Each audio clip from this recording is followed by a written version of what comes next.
Good morning, sir. Sunday you are calling. How are you? Good morning. Why, sir? මොකද උනේ? Not good. Transformation project 11ක්ම යනවා.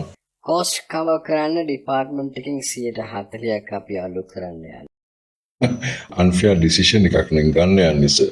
වාගෙන් අපි පටන් ගන්න යනවා. වීඩියෝ එක දැන් කරන්නේ AI වලින්. project plan කරන්නේ AI වලින්. ගොඩක් වැඩ වෙන්නේ AI වල නිසා අපි 140ක් ඔයගොල්ලන්ගෙන් ගන්න යනවා. එහෙනම් අපිට කන්ටිනියු කරන්න බැරිව ඩිපාර්ට්මන්ට් එකක් විදියට.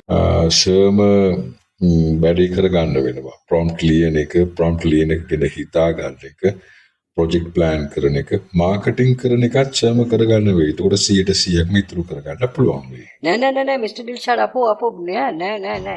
AI වලින් වැඩ ගන්න එක හරියට හොඳටම වැඩ කරන්න පුළුවන් මේසන් බාස් කෙනෙක්ව තියාගෙන හොඳ එස්ටිමේෂන් එකක් සහ හොඳ ඩිසයින් එකක් එහෙම දීලා හොඳට වැඩ ගන්නවා වගේ වැඩක්. එස්ටිමේෂන් එක වැරදි, හොඳ ලස්සන ප්ලෑන් එකක් නැත්නම් මොකක්ද වෙන්නේ යන්නේ? ඉස්සරහට ඉදිරියට AI වලින් එන චැලෙන්ජස් ටික ෆේස් කරන්න අපේ යන් ක්‍රවුඩ් එක රෙඩි වෙන්න ඕන.